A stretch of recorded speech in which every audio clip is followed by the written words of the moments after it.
Good evening, everybody, and welcome to a virtual concert presented in partnership with the Eighth Step. I'm Joe Jencks, your pilot and, flight director this evening, and we are headed to Ireland, and then we're headed back, and then we're going to go to Canada and Australia and a few other places. But this evening's concert is really an exploration of Irish music, of Celtic culture, of the diaspora that spread around the globe, and my own sort of intersectionality as an American singer-songwriter and a dual U.S. Irish citizen. And I'm so delighted to be presenting this concert in partnership with the Eighth Step. They're based in Schenectady, New York.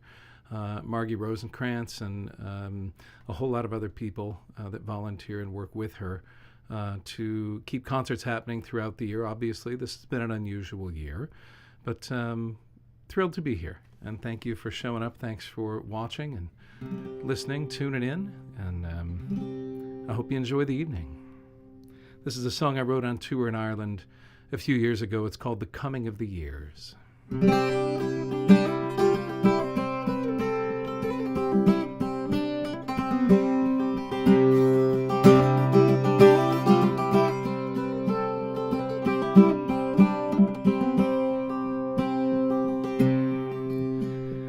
When I first came here to wander these mountains, my heart was tattered and torn.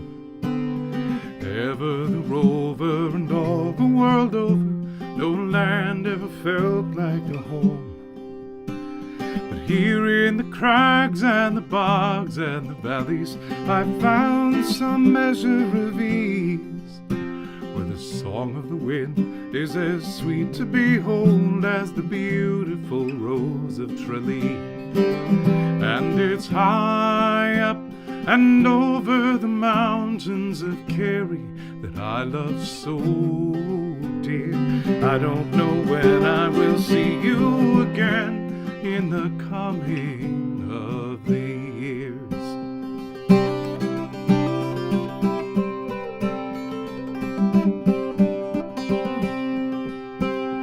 I have been blessed to live a good life. I can count my friends by the score, and I have shared meals and moments of kindness. God willing, I'll know many more.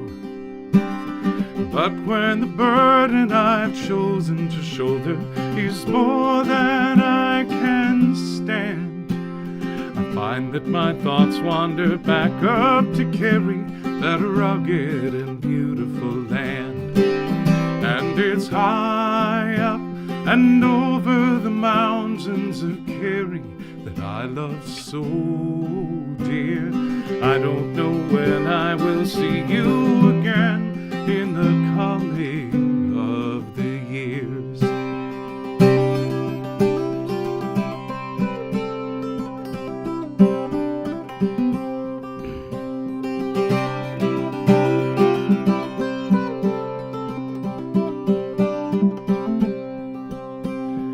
When I have traveled all of my journeys and sung all of my songs, when I have given the best that I have and righted most of my wrongs, then take me back to the place that I love. Let me gaze out over the sea.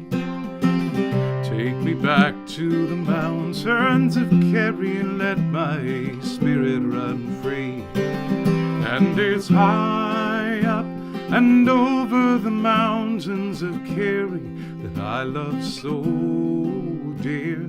I don't know when I will see you again in the coming of the years. And it's high up and over the mountains of Kerry that I love so dear. I don't know when I will see you again in the coming of the years.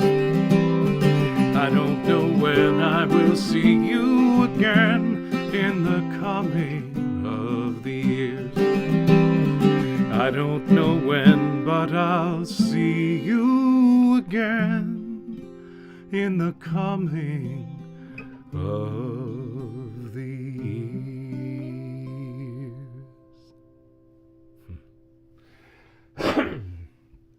Excuse me, I had to clear my throat for a minute.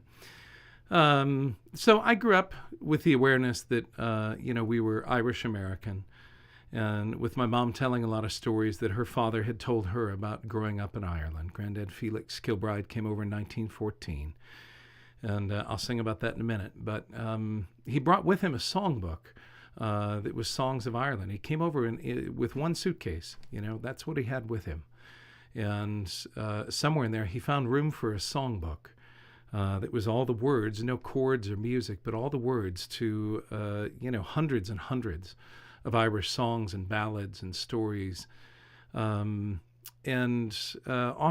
in Irish culture, as in many other Celtic cultures, melodies get recycled and used again and again in different eras.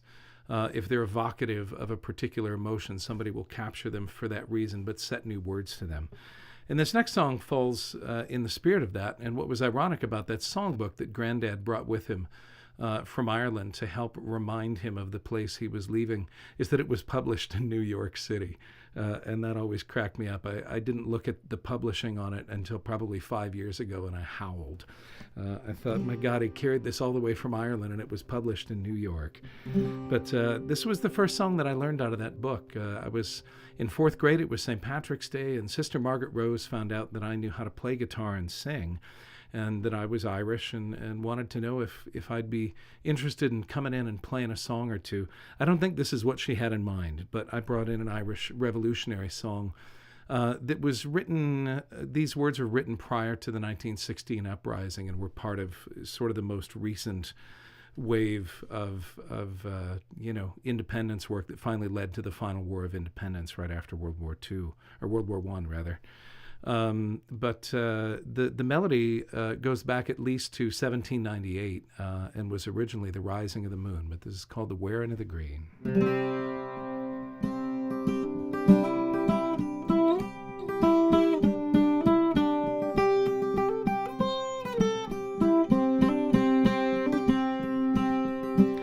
Oh, Patty dear, and did you hear the news that's going round? The shamrock is forbid by law to grow on Irish ground. No more St. Paddy's Day will keep his colours last be seen. For there's the bloody law again, the wearing of the green. Oh, I met with Napper Tandy, and he took me by the hand. He says, how's poor old Erin, and how does she stand? She's the most distressful country that ever I have seen. They're hanging men and women for the wearing of the green, for the wearing of the green, for the wearing of the green. They're hanging men and women for the wearing of the green. But since the colour we must wear is England's cruel red, old Ireland's sons will ne'er forget the blood that they have shed. So take the shamrock from your hat and cast it on the sod. It will take root and flourish, though underfoot 'tis trod. When the law can stop the blades of grass from growing as they grow, and when the leaves in summertime their verdure do not show, then I'll change the colour that I wear up in my caubeen. But till that day, praise God, I'll live still wearing of the green. For the wearing of the green, for the wearing of the green. Yes, till that day, praise God, I'll live still wearing of the green. But if the colour should at last be torn from Ireland's heart, her sons and precious daughters from this dear old soil will part. I've heard whispers of a country that lies far beyond the sea, where rich and poor stand equal in the light of freedom's day. Oh, Erin, must we leave you driven by a tyrant's hand, and seek a mother's blessing in a strange but happy land, where the cross of England's thraldom is never to be seen, but where, praise God, we live and die still wearing of the green. For the wearing of the green, for the wearing of the green. Yes, we're, praise God, we live and die, still wearing of the green. For the wearing of the green, for the wearing of the green. Yes, we're, praise God, we'll live and die, still wearing of the green. I can only imagine what Sister Margaret Rose thought when a fourth grader came in and played that song. But she asked for an Irish song on St. Paddy's Day, and that's what I felt like giving her. And my mother, to her credit, did not dissuade me. She let me have my own experience of the moment. So, yeah, I was off to a roaring start trying to understand what traditional Irish music was. And, you know, there really are different identities. If you ask someone, what does it mean to be Irish? Every person you ask will have a different answer. And what it means to be American Irish versus, you know, living in Ireland is something different. The expat communities all over the globe have sort of cultivated their own identities. And yet there are things that bind us together and to each other beyond genetic history. There are cultural threads that run through Irish culture, and if you pay attention, you can pick up on them. I'll play you a song next that is an older Irish song. The words probably date sometime in the early 1800s. Again, who knows where the melody comes from? It could be older than that.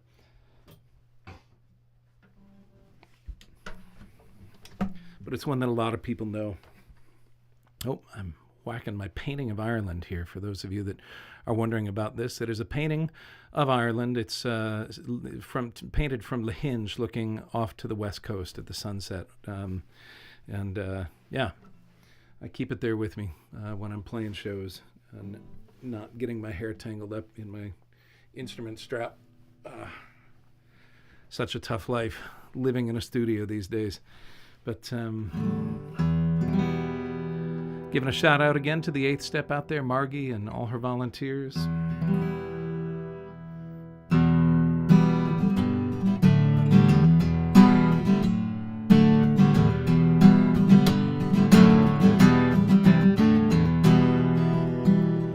Near to Banbridge town in the county down, one morning last July, down a boring green came a sweet Colleen, and she smiled as she passed me by. She looked so sweet with her two bare feet and the sheen of her nut brown hair. Such a coaxing elf, sure I shook myself for to see was I really there. From Bantry Bay up to Derry Quay, and from Galway to Dublin Sound, no maid I've seen like a brown Colleen that I met at the county down.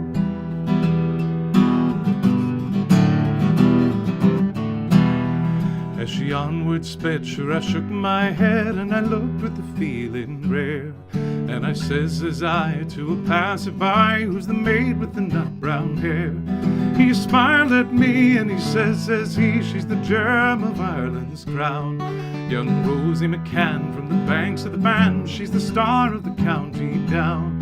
From Bantry Bay up to Derry Quay, and from Galway to Dublin Town, no maid I've seen like the brown Colleen that I met at the county down.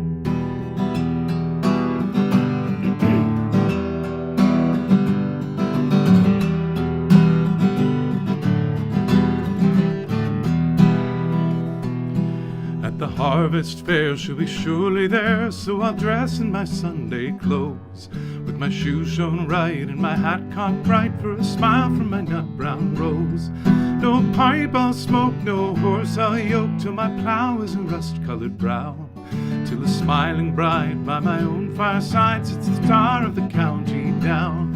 From Bantry Bay up to Derry Quay, and from Galway to Dublin Town, no maid I've seen like the brown Colleen that I met at the county down. From Bantry Bay up to Derry Quay, and from Galway to Dublin Town, no maid I've seen like the brown Colleen that I met at the county down. No maid I've seen like the brown Colleen that I met at the county down. One of my earliest memories of going to hear live music was going to see the Irish Rovers live at the Metro Center in Rockford, Illinois, where I grew up. And of course, there was only one song that I wanted to hear. I mean, everything else was great, but I was thrilled to go to that song because I knew it's the concert. Because at some point, they would start singing, "There were green alligators and long-necked geese, humpty-back camels and chimpanzees, rats and elephants, but sure as you're born, you're never gonna see no unicorn." And I won't be playing the whole song tonight. You got the gist of it. Many of you remember that from your own childhood. But it was just a great experience.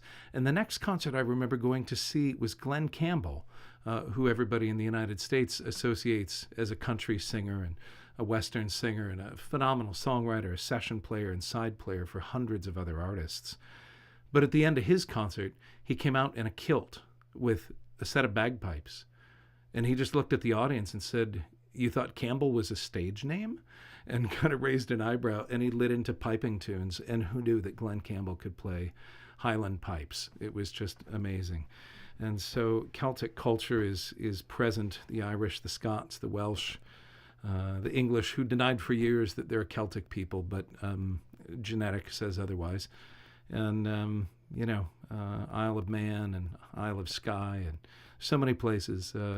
Cape Breton here in North America, a big landing point. Brittany in France. Celtic peoples have spread all over and come from one place and gone out. But this song is a little bit about my granddad's journey. It's called "We Cry Out." And it's one that I wrote. It was actually the first song I wrote trying to really quantify what it meant. My mom used to talk about being Irish, and she said that her father would always correct her and say, "You are not Irish, you are American of Irish descent. I fought in a war to guarantee you the right to be able to say that you're an American." And Granddad did. He came over in 1914, enlisted in the Marines, went through basic, was assigned. They found out that he was not, in fact, already a U.S. citizen, and you have to be a U.S. citizen to join the Marines. So they gave him an honorable discharge, sent him down the street to the Army recruiter's office, and they found out that he was from County Kildare, which is known for the equestrian arts, shall we say. They know a lot about horses there and breed horses, and because Granddad Felix was from Kildare, they just made assumptions about that. But he was, like the 10th generation son of tailors. And some bank tellers in there, and knew very little about horses other than which end to feed and which end to stay away from. But he volunteered because it was, at the time, a fast track to citizenship. And the song speaks to that a little bit, and it speaks to what has changed and maybe what has yet to change. We cry out.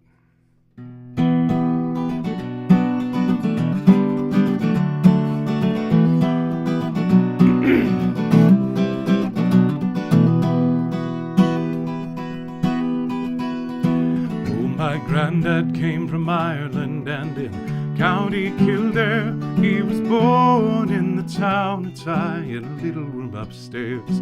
And he lived for 18 years there, till the family moved away. They bought passage on a sailing ship bound for America. The year was 1914, and the war had just begun, when he stepped off Ellis Island for to sing sweet freedom song. His new homeland gave him a uniform, handed him a gun, and sent him out to fight for the right of citizen. And I cry out, no more, we will not fight this battle.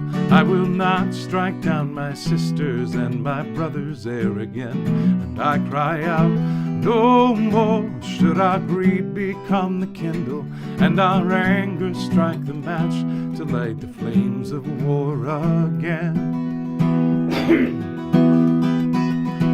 Oh, my father was a soldier too. He did what he thought right when his country called upon him and said that he must fight.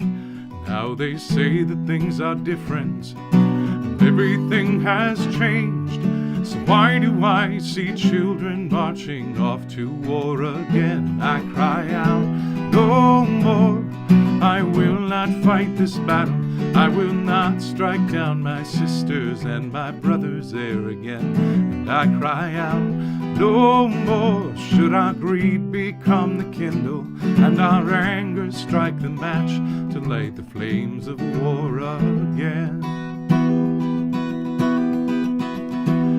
Oh, this battle has been raging nigh on 10,000 years. We've made rivers flow in deserts out of human blood and tears. Now I hear the swords are rattling, feel a quiver in my heart. We must put them down and walk away before the raging starts. And we cry out, no more. We will not fight this battle.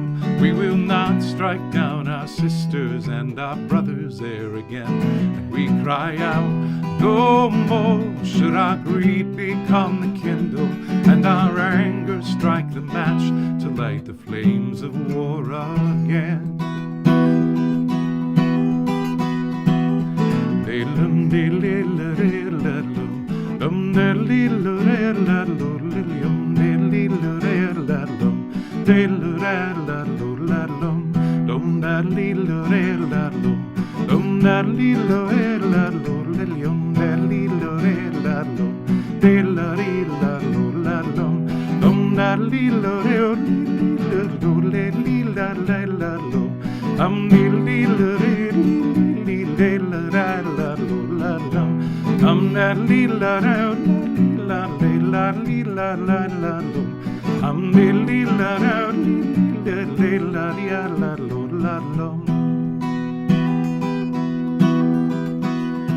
From the fields of northern Ireland to the deserts of Iraq, from the streets of Sarajevo to the hills of Pakistan, and from North and South Korea to Angola's war-torn shore, people round the world cry out for peace and say we'll fight no more. And we cry out, no more.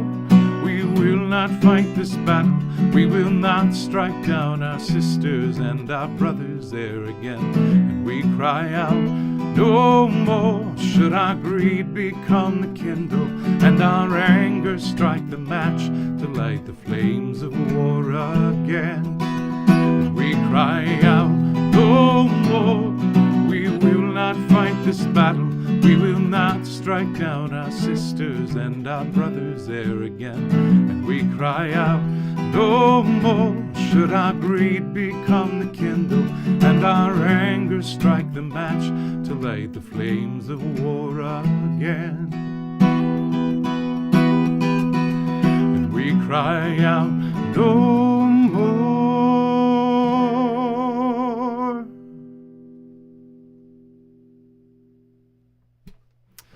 So that was a little mouth music in the middle there. It was a fiddle tune that I wrote when I originally recorded this song 21 years ago. It was called Felix Kilbride's March. That was Granddad's name, Felix Kilbride. But obviously, there's no fiddle player here with me. And in times when people didn't have instruments in Ireland, or in times when the church had seized instruments because they somehow represented connection to a culture that was somehow deemed unsavory, or that they were trying to eradicate in certain parts of Ireland, people would still have dances. It's important to understand about Irish music that many of the melodies that we have that come out of the canon are dance melodies, whether it's a waltz or a jig or a reel or a hornpipe or a slip jig or whatever it is. They found their way into music with words, but originally they existed as melodies. And so people would do what I just did, the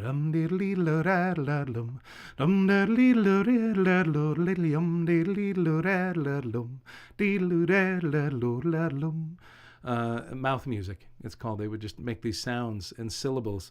Maybe it's in Irish music a little bit akin to, in the culture of Jewish cantors, there's something called a nigun, that my friend Charlie Bernhardt has taught me about, which is sort of improvisational singing on certain syllables. Only this wasn't so much improvisational as it was actual dance melodies, but often transferred just to voice only. So a little bit of history for you there. Oh, I need to leave this on. I'm getting ahead of myself. This amazing song speaks of the same era when my granddad came to the United States.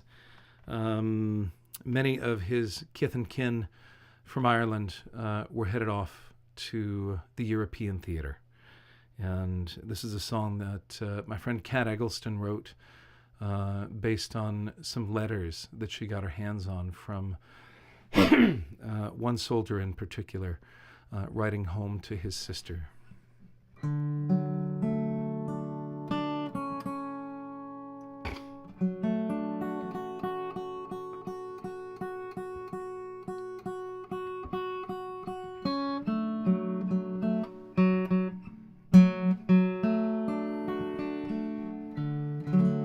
It's called Letter Home 1914 by Kat Eggleston.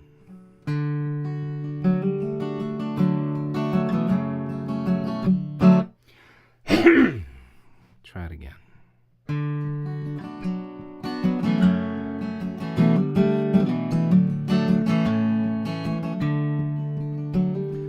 Dear Jenny, I am so sorry I'm only writing today. But since my leaving, I've been so lonely, I've found no words to say. My thoughts are only of Mary, I hope to hear from her soon. I only wish I'd more to bequeath if I should never return.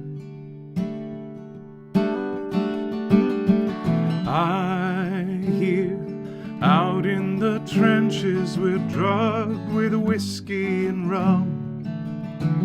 If we were ever to come to our senses, we'd never carry a gun. Because of the drink, I hardly remember telling my loved ones goodbye. I only know when I was sober, all I could do was cry.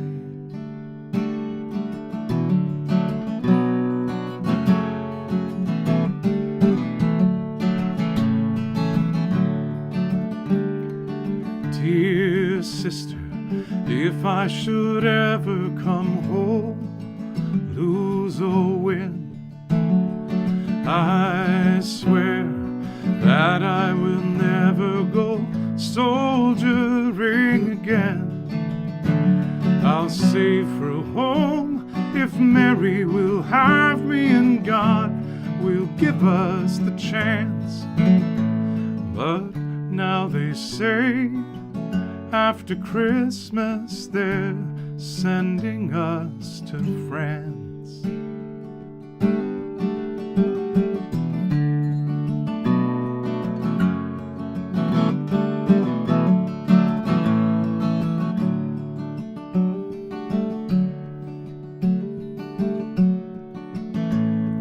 Dear sister, may you be well and may all your years be blessed.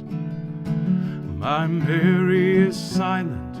Please, if you see her, then tell her I wish her the best. All that I have, I leave it to you, so keep this letter near. Your brother John, Company D, in his killing Fusiliers. Your dear brother John, Company D, in his killing Fusiliers.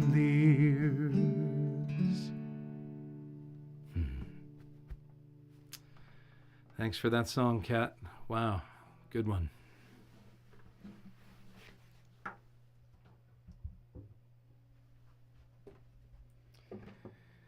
The immigrant experience is a varied one, and every culture has their own version of it, coming from one place to another.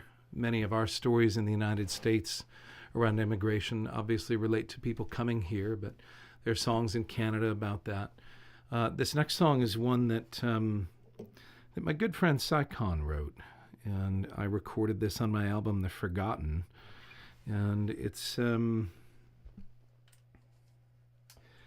song about immigration, and I think it's important to think about many aspects of the experience from many different angles.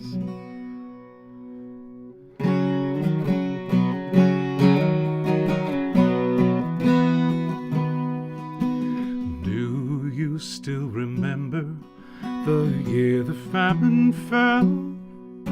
And everything you had was turned to one long living hell. So you gathered up the children and the little that you had, and you came into this country as a stranger. I am bound away to leave you with a suitcase in my hand. I am bound away for freedom. I'm a stranger in this land. I'm a stranger in this land.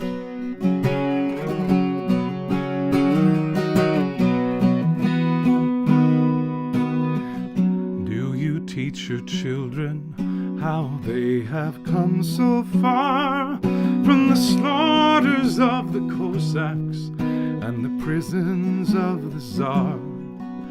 Without a word of English, they bravely stepped ashore through the gates of Ellis Island as a stranger.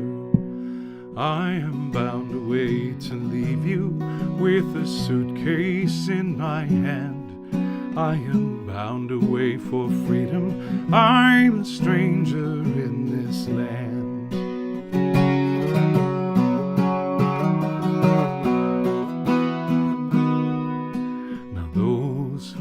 From hunger and those who run from war are still struggling by the millions to reach this country's shore. But before you start to judge them, remember who you are, and remember that you came here as a stranger. I am bound away to leave you with a suitcase in my hand. I am bound away for freedom. I'm a stranger in this land. I am bound away to leave you with a suitcase in my hand. I am bound away for freedom. I'm a stranger in this land.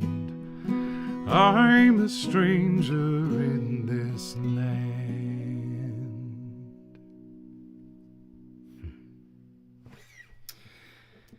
Well, that song, in its own way, led to this next song, because as a result of SciCon, I got to meet a fellow named Mitch Badalek at Folk Alliance many, many, many years ago. And Mitch sadly passed about a year and a half ago. But I give a shout out to Mitch and to all the Winnipeg Folk Festival people and all the Mayworks Festival people up in Winnipeg and across Canada. And a special shout out to Derek Black, who worked with Mitch for many decades to sort of help keep the wheels on the bus. But Mitch invited me up to play for the 100th anniversary of the Winnipeg General Strike. That was May, about 18 months ago, May of 2019. And I had promised Mitch I would write a song in honor of the occasion. And this is sort of a mixture, this one of all the different working class cultures that went into creating the core block of folks that were working for labor rights 100 years ago in Winnipeg. But it's very much influenced by the Irish styles and traditions. It's just called Winnipeg 1919.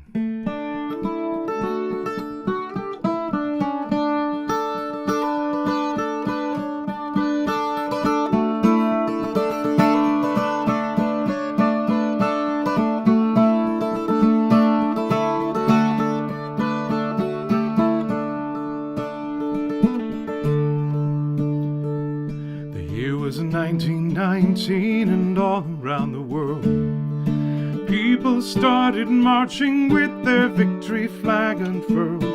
We've shed our blood on battlefields, enslaved in deep dark mines. We rally to the banner, bread and roses, it's our time. Come gather, fellow workers, and raise your voices strong. We rise today in Winnipeg to sing our victory song.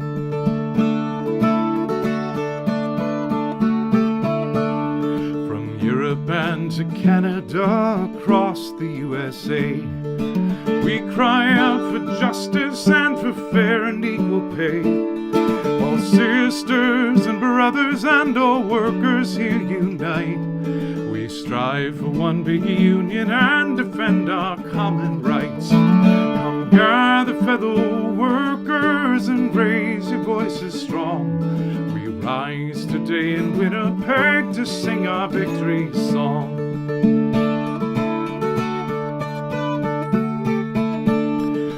Halifax and Thunder Bay to the Fraser River shore, Seattle, San Francisco, and Chicago hear us roar. From Boston on to Dublin town are heard the people's cry. No more to drudge and idler when the workers organize. Come gather, fellow workers, and raise your voices strong. We rise today in Winnipeg to sing our victory song.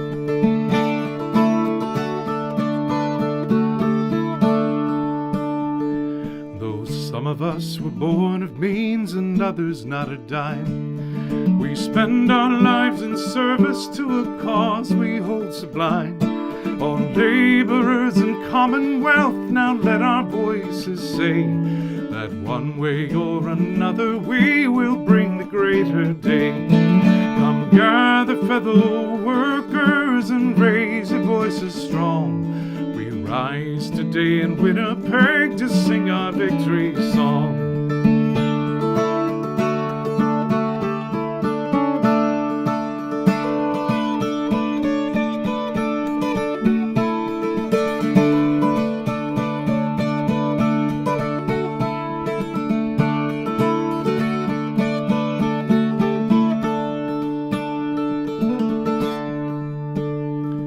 So here's to Big Bill Haywood, Mother Jones, and Eugene Debs, along with Emma Goldman and Joe Hill and all the Reds, and all those fellow travelers who beckon to the call. An injury to one of us is an injury to all. Come gather, fellow workers, and raise your voices strong.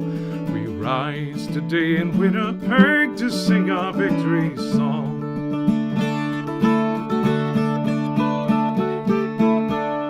We may not win our struggle here, but sure as hell we'll try. For the future of our children, we are steadfast by and by.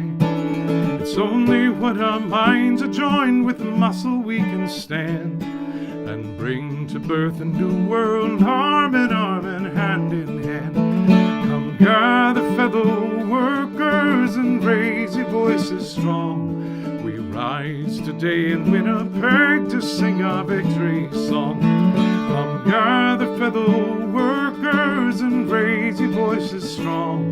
We rise today in Winnipeg to sing our victory song. We rise up all around the world and sing our freedom song.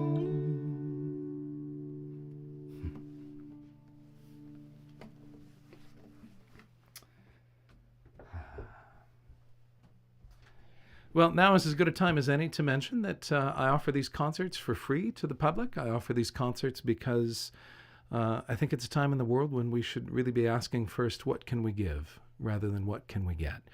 And I want the music to nourish you, whether you are living on a shoestring or whether you're doing well. I want people to be able to enjoy the music, but if you can make a contribution, that helps me continue to keep offering free concerts. So please do give generously if you're able, and if not, please just enjoy the music with my gratitude for tuning in. Thanks for listening. I feel like Jean-Luc Picard straightening my tunic here, you know. But yeah, thanks for listening. This is a song that I wrote in the summer 2019, but about the town of Skibbereen and that area, and looking back on the Great Hunger, which of course spawned one of the more significant waves of immigration from Ireland all over the world. It's referred to as the potato famine, but a famine suggests that there's no food. And there was plenty of food. It was a distribution issue, and that distribution was driven, as it always is, by politics and by class. And,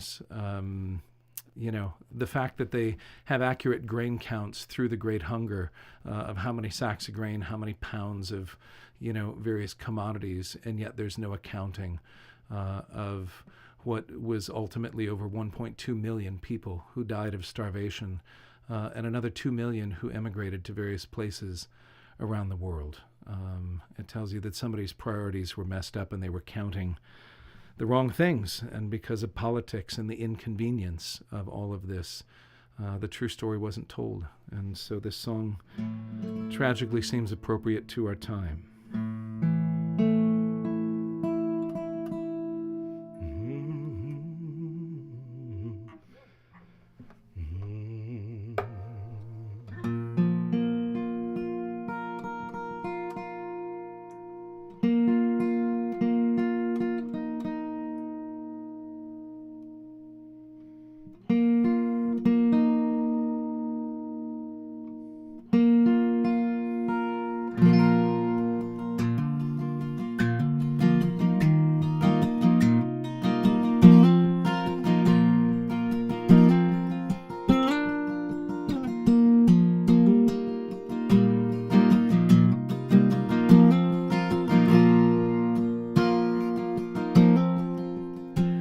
By the banks of the island, the abbey story grave, 10,000 nameless lay. Their faces forgotten, their stories remain to speak of unbearable pain. Their voices rise up as the wind breaks the silence. The trees all bear witness to shame. Blight comes from nature, starvation from politics. Through history, it's always the same. When the moon rises over Skibbereen, the most melancholy moon I have seen, do you think she remembers the sorrow she's seen? When the moon rises over Skibbereen. 1845, potatoes first failed, but the people knew hard times before. So they pawned their belongings for food to survive. By late 1846, they were barely alive. Too weak from the fever and hunger and thirst to properly bury their dead. They were left by the roadside or dropped in the dirt with hardly a prayer even said. When the moon rises over Skibbereen, the most melancholy moon I have seen, do you think she remembers the sorrow she's seen? When the moon rises over Skibbereen. And who takes the blame for a failure so grand? There's plenty of guilt to go round. By time it was known how bad it would get, thousands were laid in the ground, in the ground. Some say the workhouse and others the crown. Some say the landlord's to blame. But by the next world or the new world, 3 million were gone. and the country was forever changed. Now the land and her people are thriving today, but there's a weight on the hills and the glens, and it's left to the living to remember the famine and swear to it never again.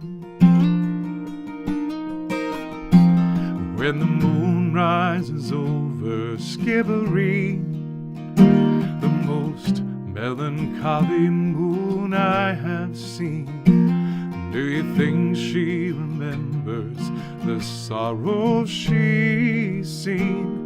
When the moon rises over Skibbereen, when the moon rises over Skibbereen, the most melancholy moon I have seen, do you think she remembers the sorrow she's seen? When the moon rises over Skibbereen, when the moon rises over Skibbereen.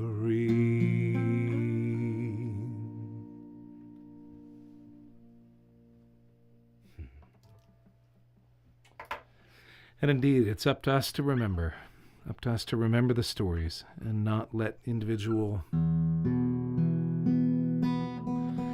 stories, the significance of the individual's narrative,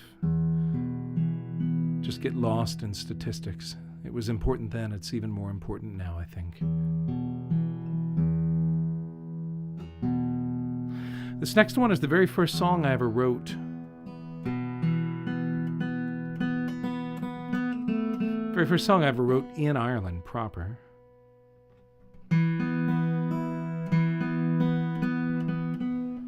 It's called On Erin's Shore.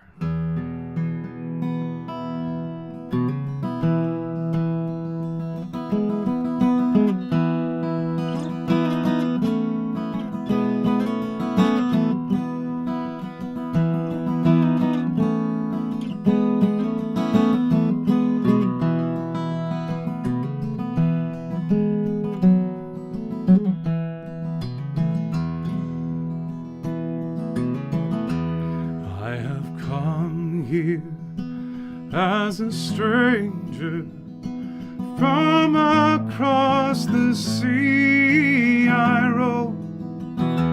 I have come here as a prodigal child who is ready to come home from the hills of Connemara to the McGillicuddy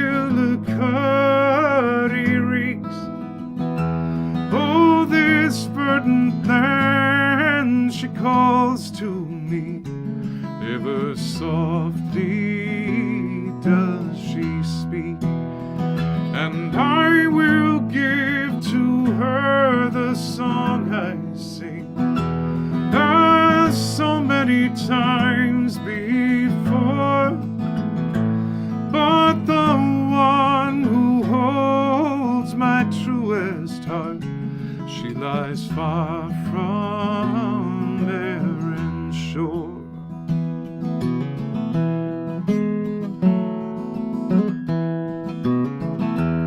Oh, they're dancing down in Doolin as the band begin to play.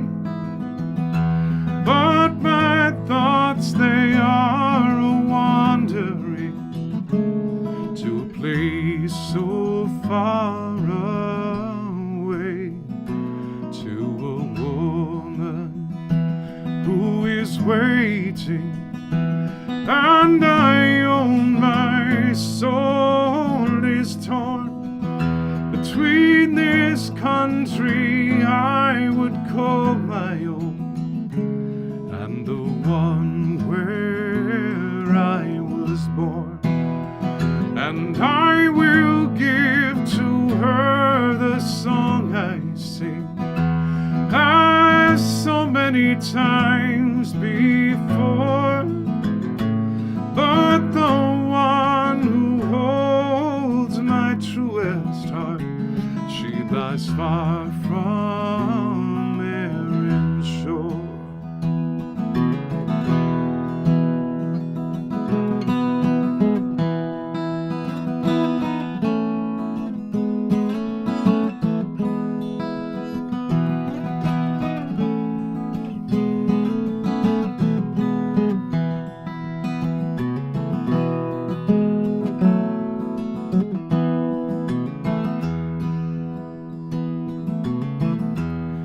As I turn toward the Atlantic at the setting of the sun, I would have her here beside me now, that our lives might be as one. All our days would know such beauty, and our sorrow be no more, and our love would find fulfillment here as we stand on Erin's shore.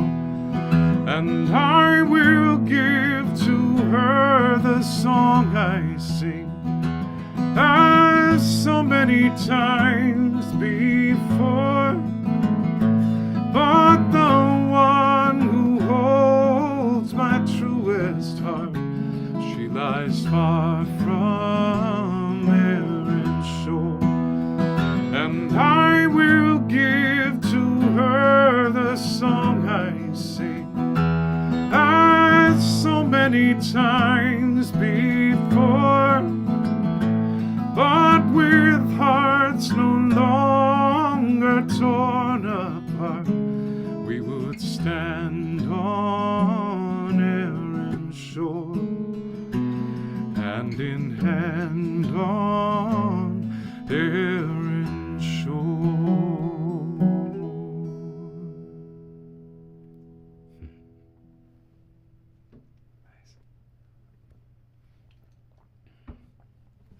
This next one is a song that I wrote in Ireland the year before that, and sort of features prominently images around the city of Galway.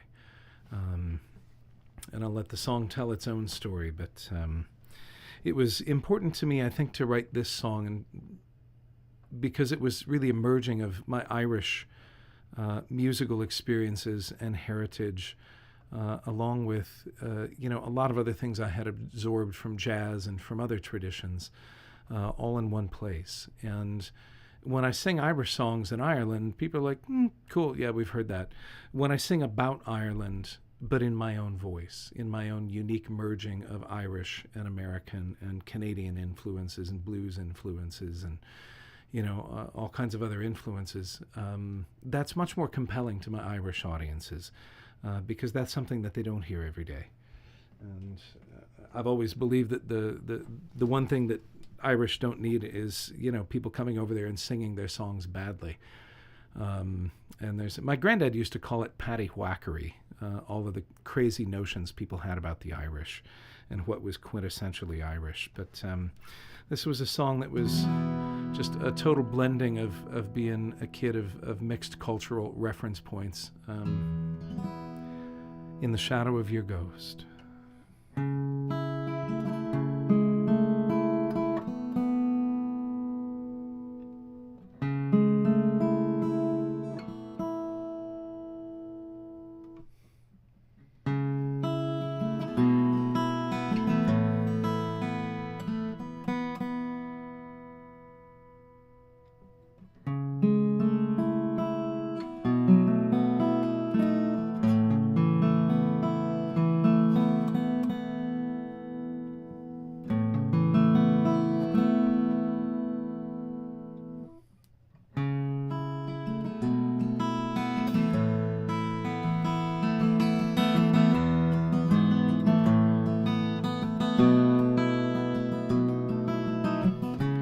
Met when we were so much younger.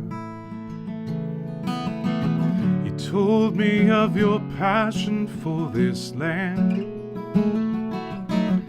You said that one day we would go together to a magic place where we'd walk hand in hand.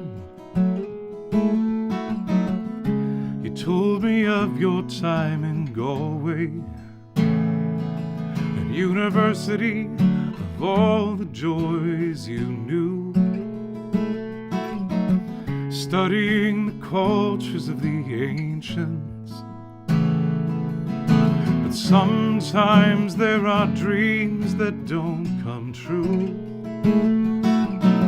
I didn't know you then, and I don't know you now, but somewhere in the middle we lived a life somehow. And I'm standing by the river in the town you love the most, as I walk the streets of Galway in the shadow of your ghost.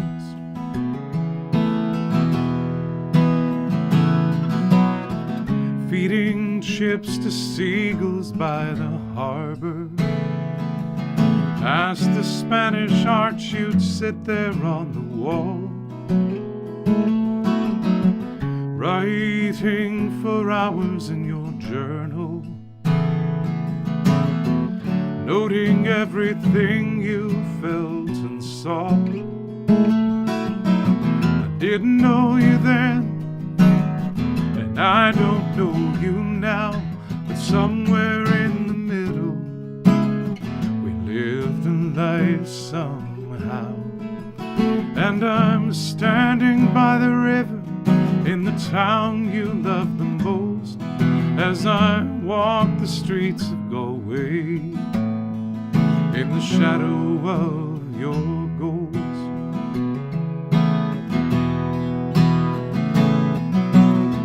I lean against the rail as my tears fall in the water. The Friars River carries them away. Stare at my reflection as if there were some answers in the face that ripples staring back my way.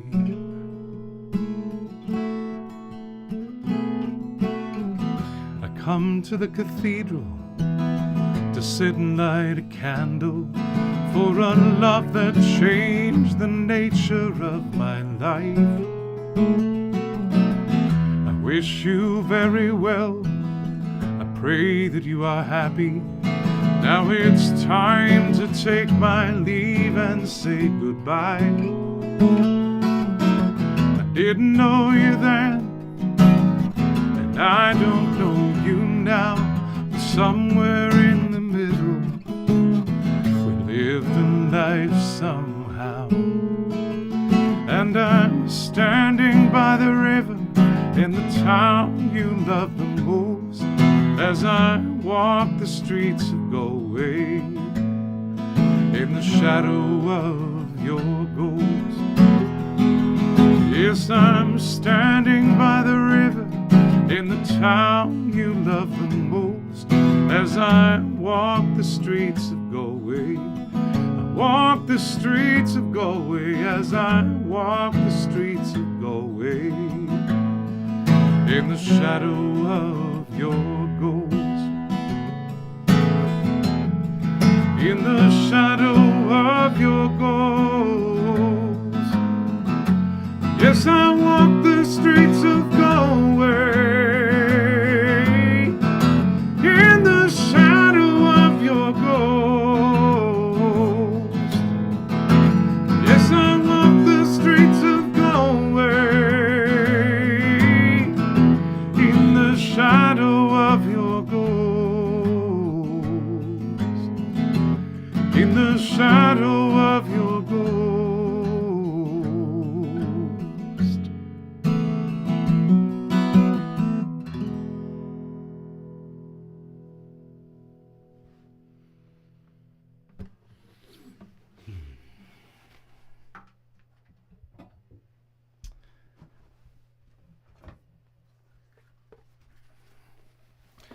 So I was very pleased a few years ago to have the opportunity, I think back in 2015 to first meet Luca Bloom and get to know someone whose music I had admired from a distance for a long time, and really quite an innovator in the interpretation of Irish music, Luca Bloom.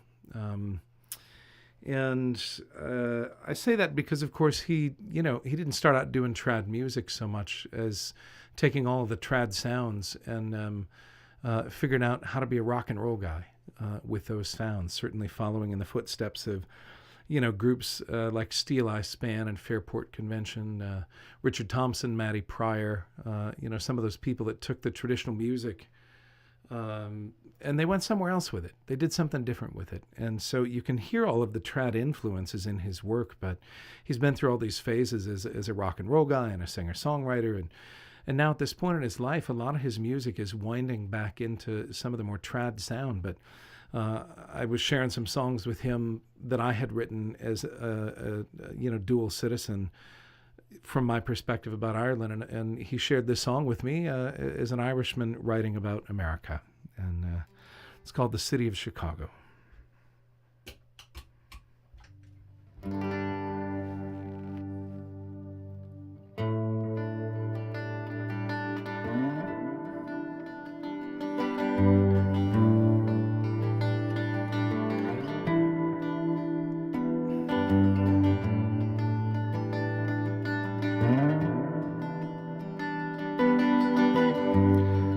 The city of Chicago, as the evening shadows fall, there are people dreaming of the hills of Donegal.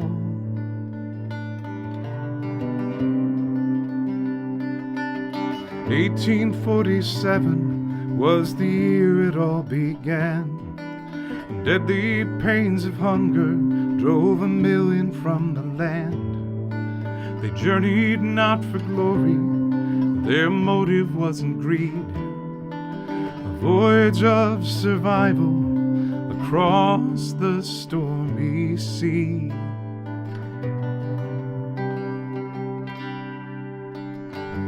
To the city of Chicago, as the evening shadows fall, there are people dreaming of the hills of Donegal.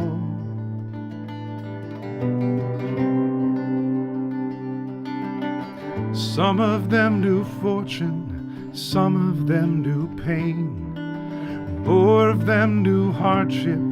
They died upon the plain. They spread across a nation. They rode the railroad cars. They brought their songs and music to ease their lonely hearts.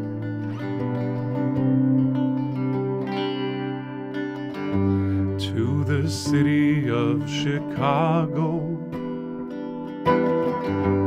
as the evening shadows fall,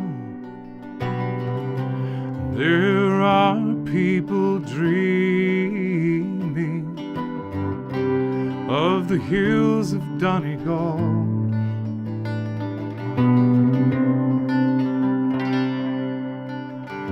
To the city of Chicago, as the evening shadows fall, there are people dreaming of the hills of Donegal, of the hills of Donegal, of the hills of Donegal.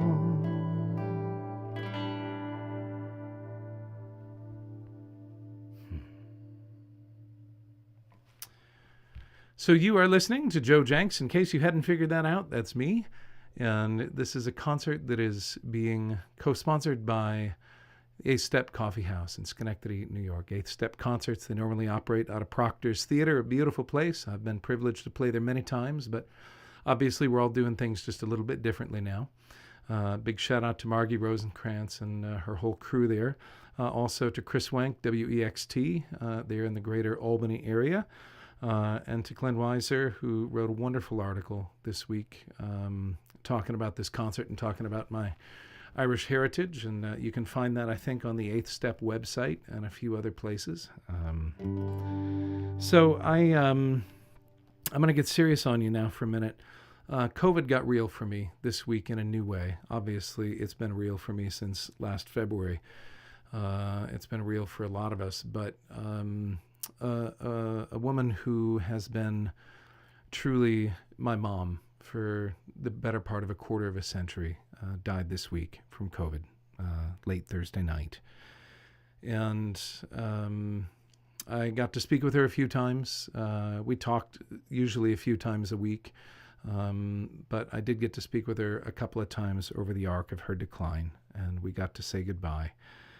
But she almost died in 2016 while I was on tour in Ireland, and I wrote this next song for her then. And much to my surprise, I actually got to sing it for her a few times, many times actually. But I sing the song for her tonight, and I lift her up, Sharon Hilberg. And I'm so grateful to have known her. And as I'm singing and playing, I invite you to think of, those that you may have lost this year. I'm sorry for your losses. But like I said, just like with the famine, just like with the great hunger, we have to hold the individual story. We have to let those stories be told and not let them be surrendered into the statistics, into the actuarial science. We have to hold these stories and tell these stories. And she was a great light in my life. This is called Mother of My Heart. My own parents both had passed by the time I was 24. And when Sharon came into my life,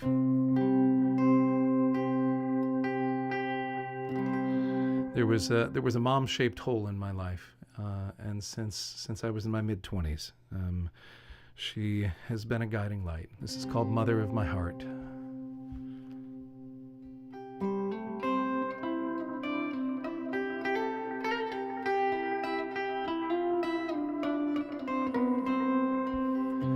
As the sun sets on the water, my thoughts return to you. I'm going to try that again. I'm just going to take a deep breath here.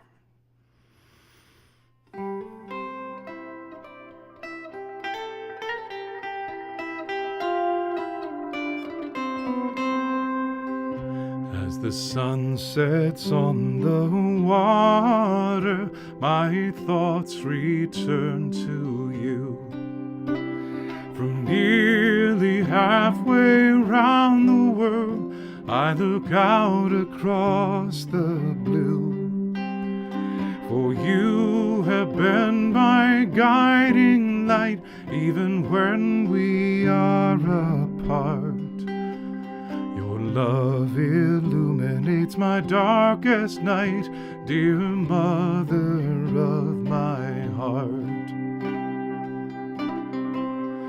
Though I was born to another, and she was fair and kind, her time it came too quickly when I'd just come into mine.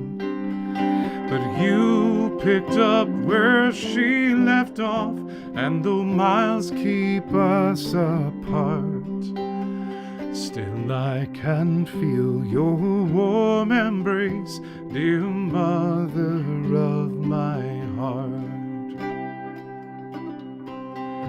Where she taught me to find my way through many toils and strife.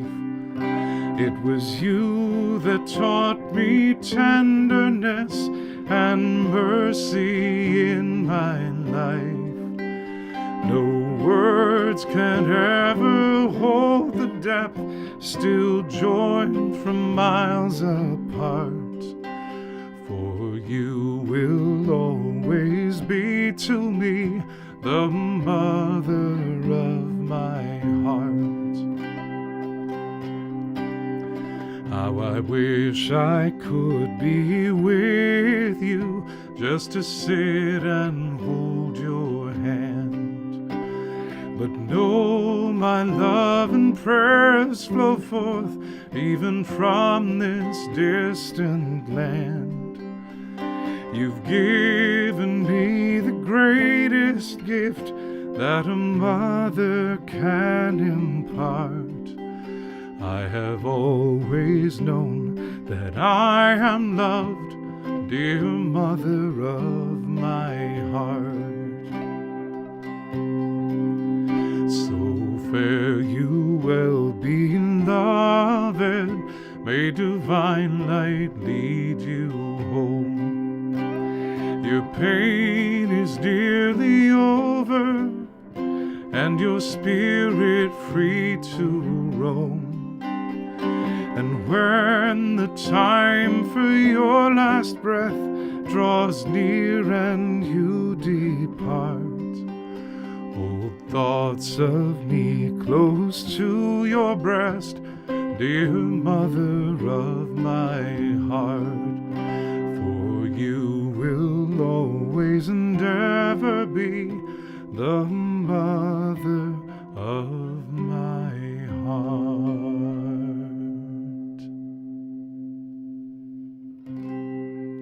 I'm going to play for just a minute. And I'd like to invite anybody watching to type in the name of a loved one who may have passed this year as a result of COVID.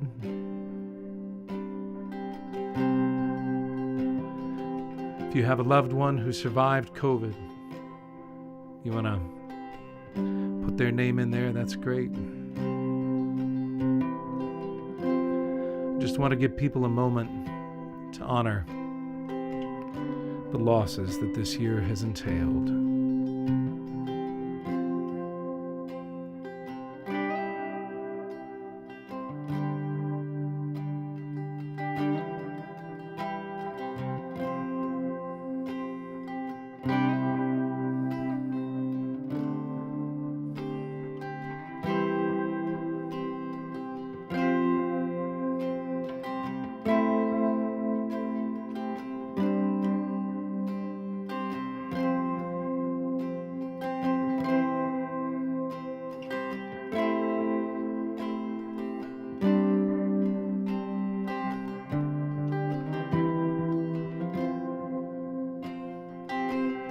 If there's anybody else you've lost this year for any reason, and you want to take a moment, remember them, please. Add their name to the list.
Speaking of mother figure,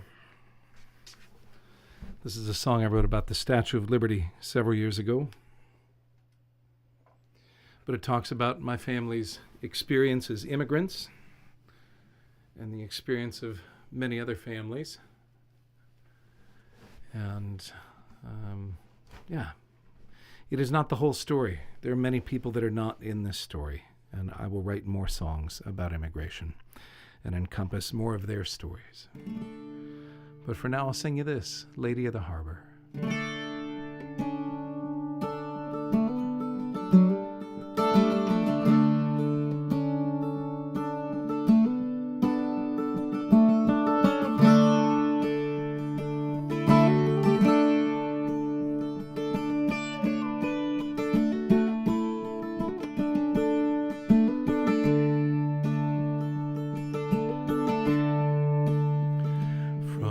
Far away in distant lands, the tempest tossed with hopeful hearts and calloused hands reach toward the light, the torch held high, and cast their gaze upon the Lady of the Harbor, and she welcomes them with open arms. She says, let my children in.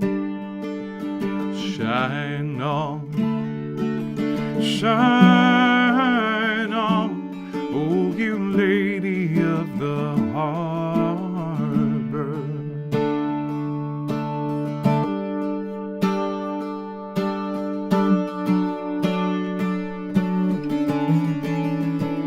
And so it was with my own king. They sailed from Sweden and from France and Ireland, their earthly cares packed in their bags. They cast their gaze upon the Lady of the Harbor, and she welcomed them with open arms. She said, let my children in. Shine on, shine on, oh you Lady of the Harbor.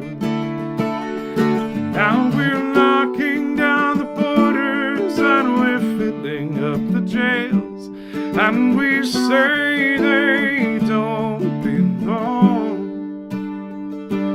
How conveniently do we forget that we've all come to sing the same sweet song? Will the dream survive the strain? Will huddled masses have a chance to learn its sweet refrain? Or will we fall into our fears and turn our backs against the Lady of the Harbor? And she welcomes them with open arms. She says, let my children in. Shine on, shine on, oh you Lady of the Harbor. And she welcomes them with open arms. She said, let my children in. Shine on, shine on, oh you Lady of the Harbor. Shine on, shine on, oh you Lady of the Harbor. Oh you Lady of the Harbor.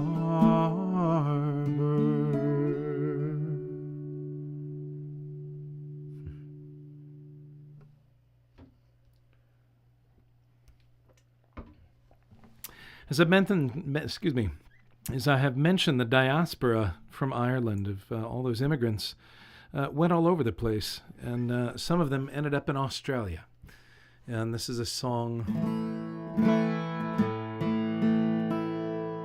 This is a song that was written, another one by Cat Eggleston. I recorded this one on my Poets Philosophers Workers and Wanderers CD. And really fun arrangement. Cheryl Prashker's doing some great stuff on there, and Harpeth Rising is on this cut, and yeah, it's just a lot of fun.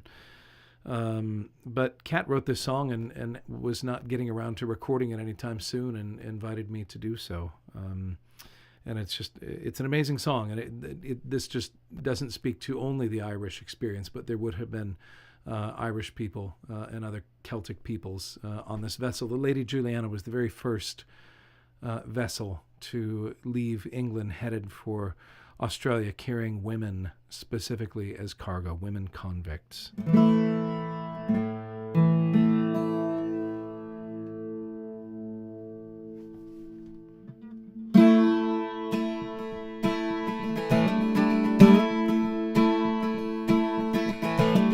Sit down beside me, Elizabeth Rose. I've a story to tell. It's worth the saying, Elizabeth Rose, worth the hearing as well. This was not my first home, as well you may know. I was born far away. First set my foot here long ages ago, 70 years to the day. What I recall of the London streets in the year 1789. There was no shelter, little to eat. There was nothing that I could call mine. Apprehended for stealing another girl's clothes, I was sentenced to sail away. Not 12 years old then, Elizabeth Rose, no older than you are today. I remember the day we sailed away on the Lady Juliana. It was the whole world to a young Mary Wade before we made land in Australia.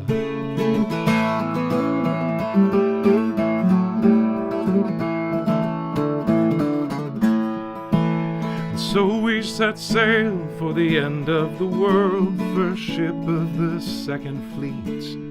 A cargo of convicts, women and girls, dredged from the city streets. Most had been prostitutes, pickpockets, thieves who lived by their wits alone. Though everyone had reason to grieve, none of us wept for our home. Though my small crime had brought little more than the price of one loaf of bread, if not for the whim of the mad King George, I'd have gone to the gallows instead. And had we stayed, we all would have paid that same terrible cost.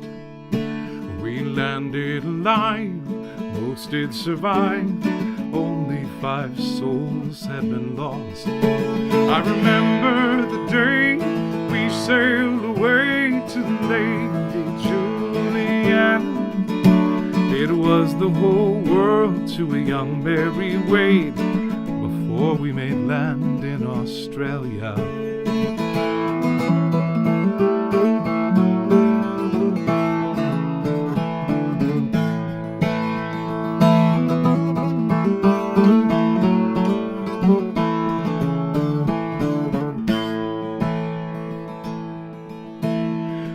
They may judge us in England today as the rabble they swept from their land, but I'll leave it to God on my reckoning day to say where the fault truly stands.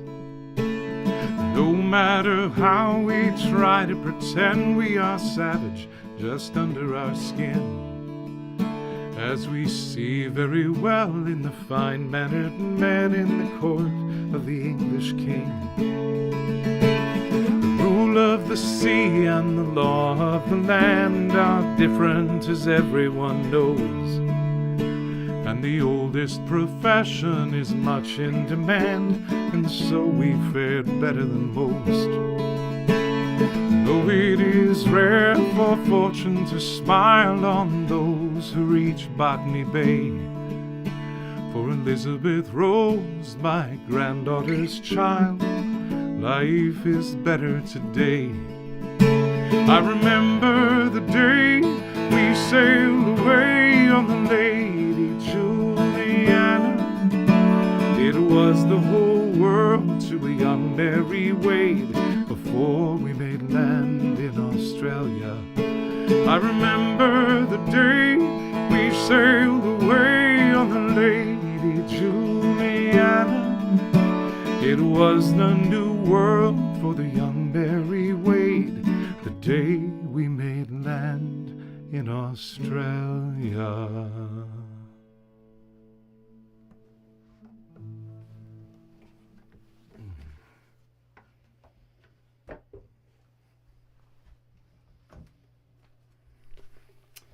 These instruments that I'm playing are both bouzoukis, an instrument that came from Greece but found its way into traditional Irish music.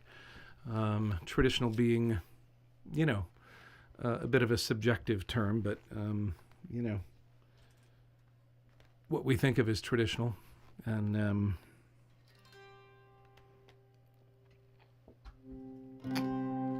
both of these instruments are made for me by a guy named Baird Blaine in Fayetteville, Arkansas, a wonderful luthier.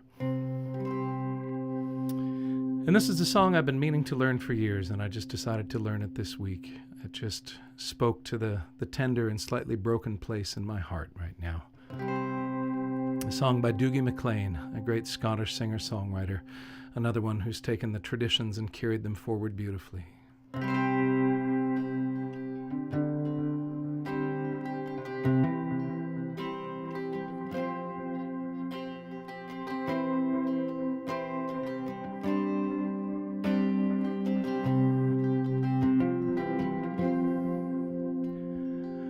I don't know if you can see the changes that have come over me in these last few days.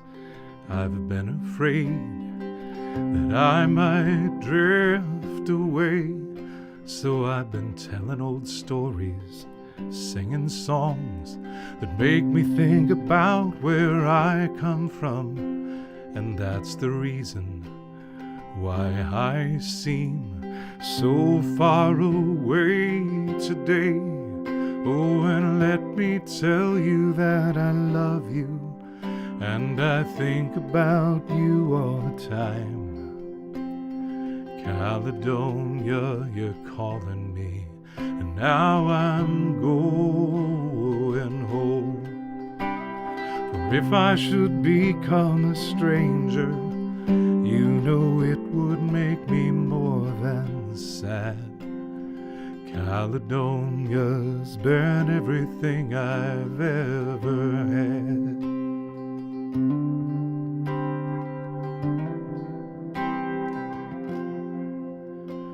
Oh, and I have moved, and I've kept on moving. I proved the points that I needed proving, lost the friends that I needed losing, found others on the way. Oh, and I have tried and kept on trying, stolen dreams, well, there's no denying. I have traveled hard with conscience flying somewhere in the wind. Oh, and let me tell you that I love you, and I think about you all the time. Caledonia, you're calling me, and now I'm going home. For if I should become a stranger, you know it would make me more than sad.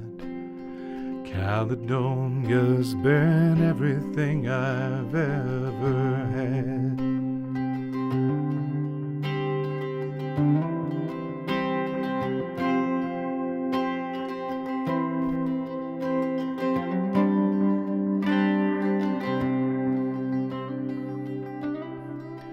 Now I'm sitting here before the fire, the empty room and the forest choir, the flames that couldn't get any higher, they've withered, now they're gone.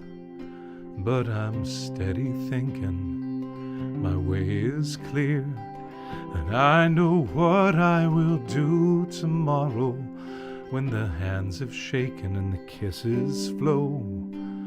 Well, I will disappear. Let me tell you that I love you, and I think about you all the time. Caledonia, you're calling me, and now I'm going home. For if I should become a stranger, you know it would make me more than sad. Caledonia's been everything I've ever had.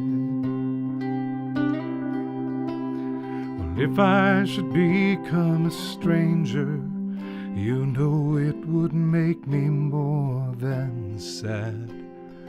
Caledonia's been everything I've ever had.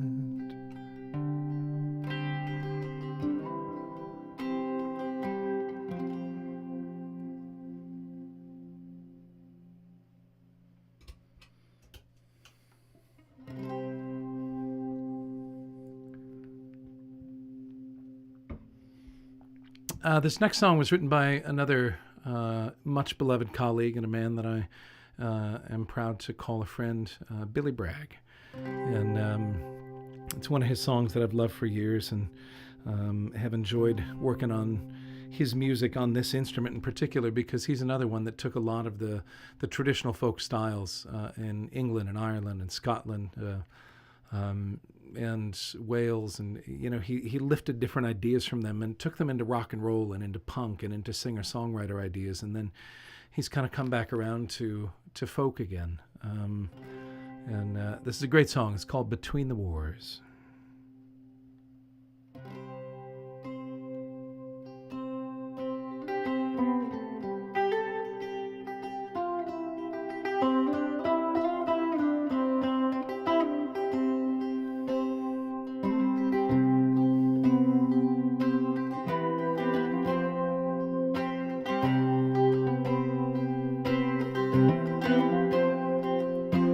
I was a miner and I was a docker. I was a railwayman between the wars. I raised a family in times of austerity, with sweat at the foundry between the wars. I paid the union, and as times got harder, I looked to the government to lend a helping hand. They brought prosperity down at the armory. We're arming for peace, me boys, between the wars.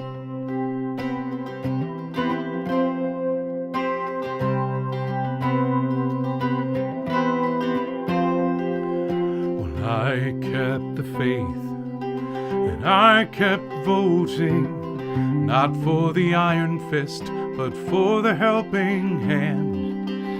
Theirs is a land with walls all around us. Mine is a faith in my fellow man. Theirs is a land of hope and glory. Mine are the green fields and the factory floors.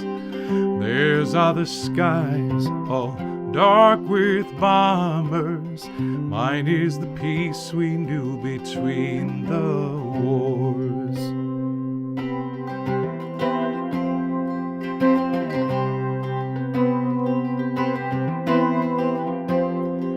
So call out the craftsmen and bring me the draftsmen.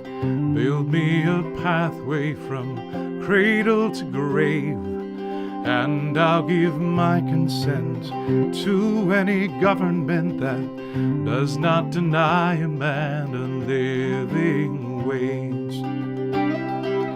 Go find the young men who never will fight again. Bring up the banners from the days gone by. Sweet moderation, the heart of this nation. Desert us not, we are between the wars. Sweet moderation, the heart of this nation. Desert us not, we are between the wars.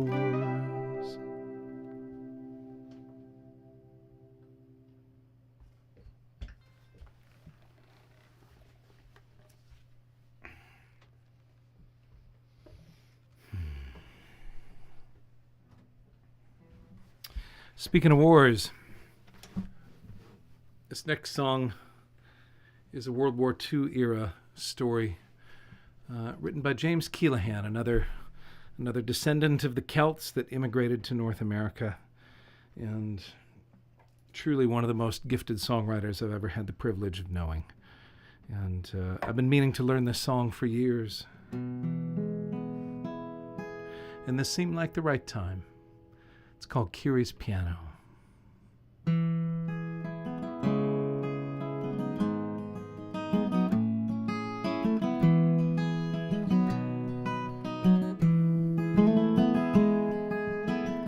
Of all of Kirito's joys, the thing she loved the best was to play a prized piano when the sun had gone to rest. I used to hear the notes drift down along the silent water, and Kiri played the notes and scales for her dear sons and daughters. Now me, I played piano, but not as good as Kiri.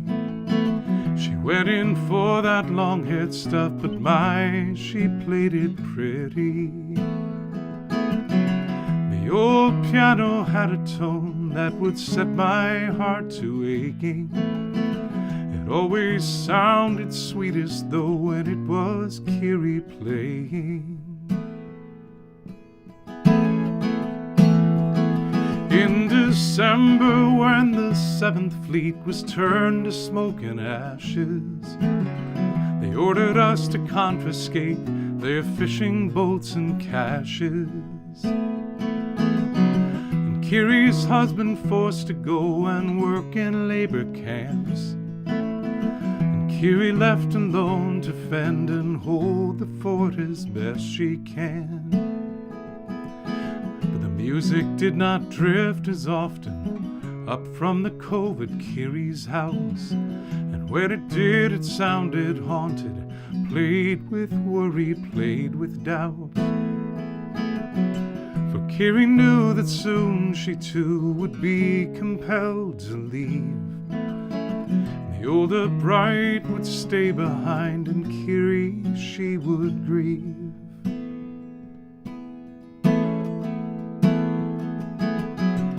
Loaded Kiri on the bus with stoic internees. The crime that they were guilty of was that they were not like me. And if I was ashamed, I didn't know it at the time. They were flotsam on the wave of war, they were no friend of mine. I went up to Kiri's house to tag all their belongings and set them out for auctioneers to claim them in the morning. The one piece that I thought I'd keep and hold back for myself was that haunting ivory bright that Kiri played so well.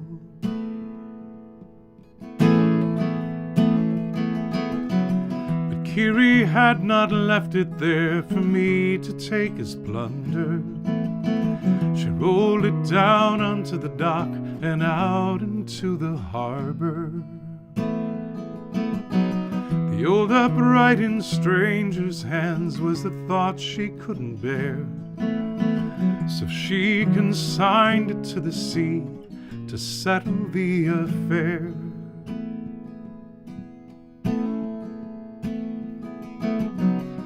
Many years have come and gone since Kiri's relocation.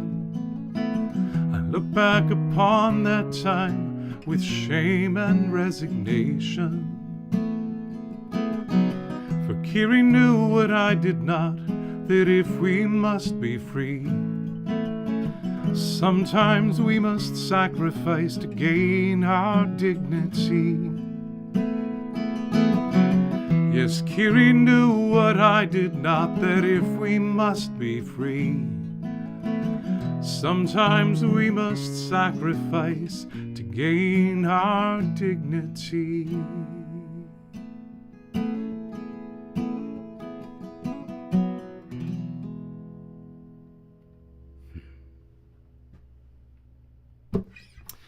This next one is another song that I learned when I was a kid, and also one that I've been meaning to commit to memory for a long time. And this seemed like a good opportunity. I'm so glad that Margie and I talked about doing this show.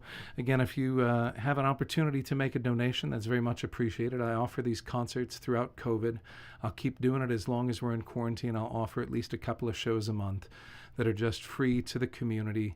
But in this realm of digital busking, I really survive on your generosity. So if you are able, please support this and help support the 8th Step Coffee House.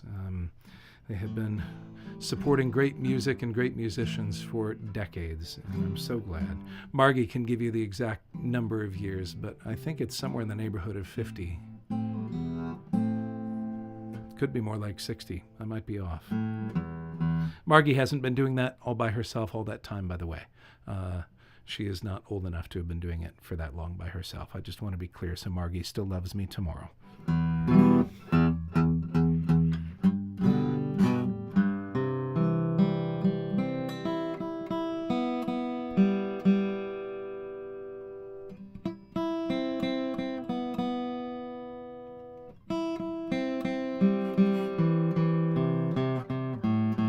This was a song that was recorded by the Irish Rovers, but it was written by a guy named Marty Cooper, who was in an American Celtic band for, I think they were together for about 35 minutes in 1966. But they released one album, and this song was on it, and it found its way to the Irish Rovers and has traveled all over the world since then.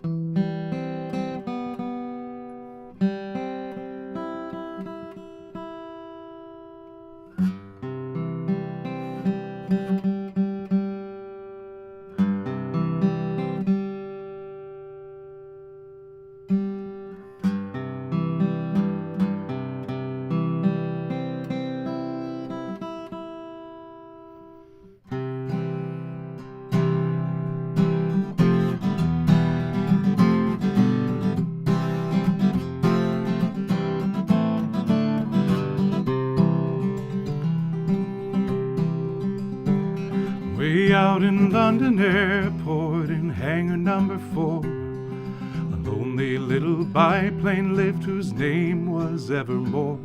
His working days were over, no more would he sail upon his wings above the clouds to fly the Royal Mail. Bye, bye, biplane, once upon a sky plane. Bye, bye, hush-a-bye, lullaby plane. All the mighty jet planes would look down their nose. They'd laugh and say, oh, I'm so glad that I'm not one of those. And Evermore would shake away the teardrops from his wings and dream of days when he again could do heroic things. Bye, bye, biplane, once upon a sky plane. Bye, bye, hush-a-bye, lullaby plane. Then one day the fog and rain had closed the airport down. All the mighty jet planes were helpless on the ground. When a call came to the airport for a mercy flight, 'twould be too late, they could not wait, someone must fly tonight. They rolled the little airplane out to runway number 4. though he looked so small and weak, he knew he could survive. As he rose into the storm, the big jets hung their wings. They hoped someday, like evermore, to do heroic things. Bye, bye, bye, plane, once upon a sky plane. Bye, bye, hush-a-bye, lullaby plane.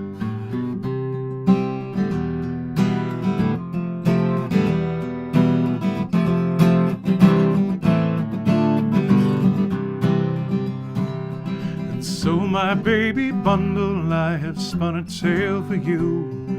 You must learn there's nothing in this world that you can't do. Do not be discouraged by circumstance or size.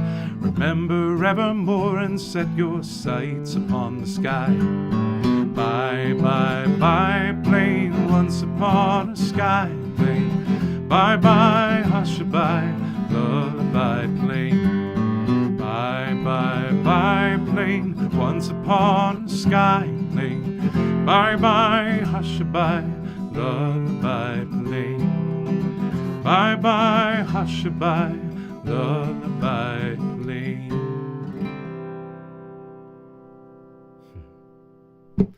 There you go. I told you I'd get to at least one Irish Rovers song tonight. And I just have one more song I'd love to share with you. And this is sort of the, like I would have left and come back and done the encore and, everything. But I'll just stick around and do one more song for you. And thank you so much for tuning in. Again, thanks for supporting the Eighth Step, an extraordinary institution in the folk music community. Margie, thank you for all your work. I'd also like to give a shout out to Anna Ratliff, helping me tonight, running the comment stream there and doing all kinds of work behind the scenes to help me keep the wheels on the bus here. I also wanted to give a shout out to my good friend Greg Greenway, whose birthday's coming up tomorrow. And Jencks Conley, my sister's, her birthday's coming up next week. Suze Casey up in Calgary, Alberta, just had a birthday. This is also the birthday of Erasmus Darwin, the grandfather of Charles Darwin. It is the birthday of Alexandros Ypsilanti, a Greek resistance fighter, and the reason why there's a town in Michigan called Ypsilanti. So if you were ever wondering, it's Alexandros Ypsilanti. And also this is the birthday of Sammy Davis Sr., among others. And so I'm going to switch instruments and play one more song for you. Next weekend, I'll be doing a concert that is all of music that's about the holiday season, but not your typical Christmas concert. There'll be a few songs that you'll recognize that are part of the Christmas canon, but a lot more of them come out of the folk traditions and relate to solstice or to a season of light, a season of trying to find hope in the darkness, something I think all of us are trying to figure out how to do right now. And you can find that on my YouTube channel right here. I'll be doing that concert next Saturday night, the 19th, at 8 p.m. Central, a little later for you folks out on the East Coast, 9 p.m. for you. But again, free concert. Please tell the world about it. Share it with anybody you want to. There's links there on the YouTube channel you can grab and post. And it would just be great to gather with as many people as we can and honor the season. Imagine, this concert. And forgive me, my brain, I think grief does this to me. And stress, but I feel like I'm a pinball machine, like my consciousness is just bouncing around, but it's all good. Everything will be good eventually. But yeah, imagine in this concert next weekend that Burl Ives and Howard Zinn got together to plan a holiday set list, and that'll be a good idea of where we're going with this Christmas concert next week. Christmas, solstice, Hanukkah, all kinds of holidays rolled in there next week. So, but this song, a preview of next week, was written by my dear friend Maria Dunn, a lovely Scottish-Canadian singer-songwriter, and a great writer. And this was based on Charles Dickens' Christmas Carol, and one of my favorite songs of Maria's.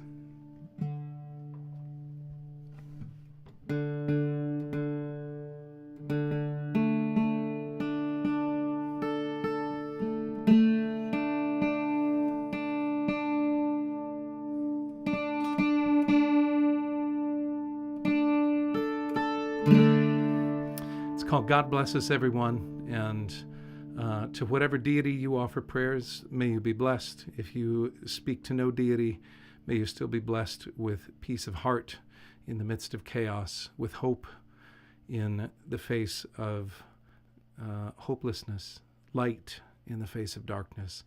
And please know that you are not alone. You have community. This is one place you can connect with it, but there are lots of others. And you're not alone. It's a tough time, but you're not alone. And this song helps me remember that. It's called God Bless Us, Everyone.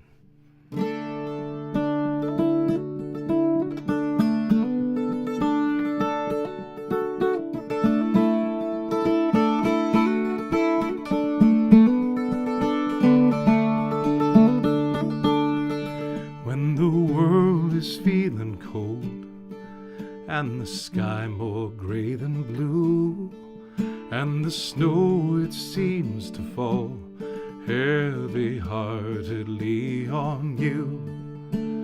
Time to count your blessings, though seemingly but few. Time to take a look at what's within and without you. Health is more than walking, and wealth much more than gold, and kindness overwhelming as a gentle hand to hold. God bless us, everyone, with the riches of the soul, and may hopelessness ne'er be the demon darkening our door.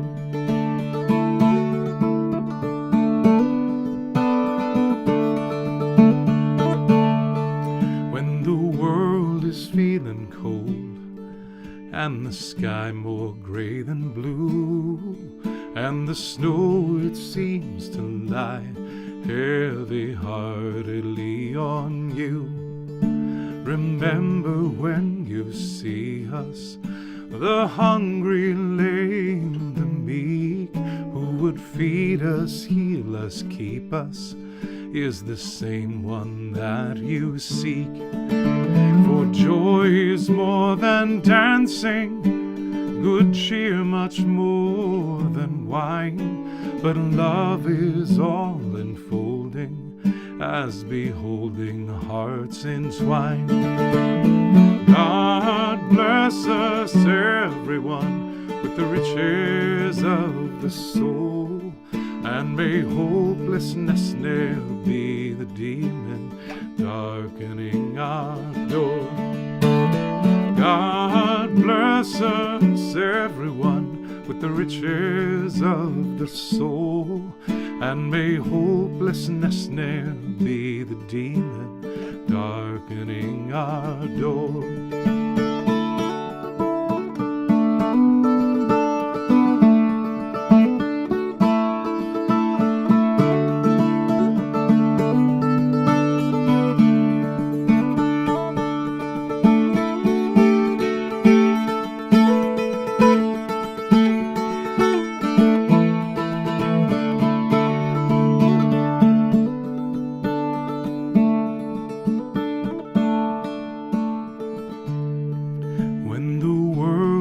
Feeling cold and the sky more gray than blue, and the snow it seems to lie heavy-heartedly on you. To the counting house of blessings may we often chance to stray, and in company together spend many's the night and day. God bless us, everyone, with the riches of the soul, and may hopelessness ne'er be the demon darkening our door. God bless us, everyone, with the riches of the soul, and may hopelessness ne'er be the demon darkening our door. And may hopelessness ne'er be the demon darkening our door. Thanks, everybody. Stay safe, be well. Hope to see you next weekend. Same bat channel, same bat time for a special holiday solstice concert on a midwinter's night. Thanks again to the Eighth Step for hosting with me tonight this concert and for keeping the music alive. Thanks so much, everybody. Have a great night.